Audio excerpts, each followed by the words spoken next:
हिंदू पंचांग के अनुसार मार्गशीर्ष मास की एकादशी को मोक्षदा एकादशी का व्रत रखा जाता है। इस दिन भगवान विष्णु की विधिवत पूजा करने के साथ साथ व्रत रखने से शुभ फलों की प्राप्ति होती है। नारद पुराण के अनुसार भगवान विष्णु को ये व्रत अति प्रिय है। इस दिन भगवान विष्णु की विधिवत पूजा करने के साथ व्रत रखने से मोक्ष की प्राप्ति होती है। इसके साथ ही व्यक्ति को सभी तरह के पापों से मुक्ति मिल जाती है। इस दिन पूजा करने के साथ साथ इस व्रत कथा का पाठ अवश्य करना चाहिए। आइए जानते हैं मोक्षदा एकादशी की व्रत कथा के। पौराणिक कथा के अनुसार चंपा नगरी में एक प्रतापी राजा वैखानस रहते थे, जो सभी वेदों का ज्ञानी था। उनके प्रताप और अच्छे स्वभाव के कारण उनकी जनता हमेशा प्रसन्न रहती थी। एक दिन राजा ने सपने में देखा कि उनके पिता नरक में यातनाएं झेल रहे हैं। अपने इस सपने के बारे में उन्होंने अपनी पत्नी को बताया और कहा कि मैं यहाँ सुख से हूँ और मेरे पिता को इतना कष्ट है। इस पर राजा की पत्नी ने उन्हें आश्रम में जाने की सलाह दी।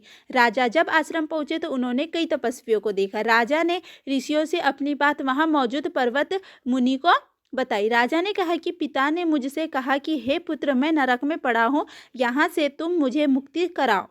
जब से मैंने ये वचन पिता के मुख से सुने हैं तब से मैं बहुत बेचैन हूँ। मैं बहुत ही अशांत महसूस कर रहा हूँ। मुझे इस राज्य, धन, पुत्री, स्त्री, हाथी, घोड़े आदि में कुछ भी सुख प्रतीत नहीं होता। ऐसे में क्या करूँ? और आप अपनी परेशानी बताते हुए उनकी आंखों में आंसू आ गए। आगे राजा ने कहा, हे ब्राह्मण देवता, इस स्वप्न के कारण इतना कष्ट पहुंच रहा है कि मेरा सारा शरीर जल रहा है। अब आप कृपा करके कोई तप, दान, व्रत आदि बताएं जिससे मैं अपने पिता को नरक से मुक्त करा सकूं। उस पुत्र का जीवन व्यर्थ है जो अपने माता पिता का उद्धार न कर सके। एक उत्तम पुत्र जो अपने माता पिता तथा पूर्वजों का उद्धार करता है वह 1000 मूर्ख पुत्रों से अच्छा है।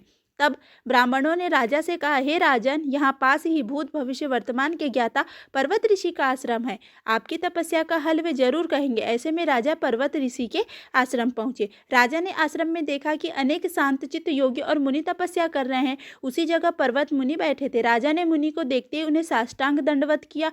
मुनि ने राजा से साष्टोपांग कुशल पूछी। राजा ने कहा कि महाराज, आपकी कृपा से मेरे राज्य में सब कुशल है, लेकिन अकस्मात मेरे चित्त में अत्यंत अशांति होने लगी है।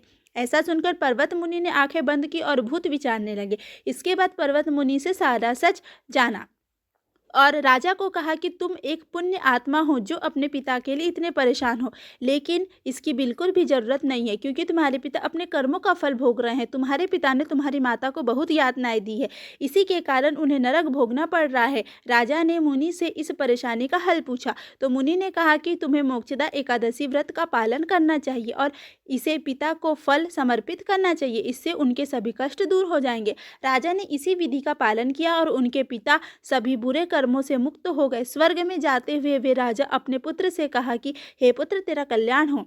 शास्त्रों के अनुसार मार्गशीर्ष मास की शुक्ल पक्ष की मोक्षदा एकादशी का व्रत जो करते हैं तो उसे हर तरह के पाप नष्ट हो जाते हैं। इसके साथ ही मोक्ष की प्राप्ति होती है। इस कथा को पढ़ने या सुनने से वाजपेयी यज्ञ का फल मिलता है। यह व्रत मोक्ष देने वाला तथा चिंतामणि के समान सब मनोकामनाएं पूर्ण करने वाला होता है।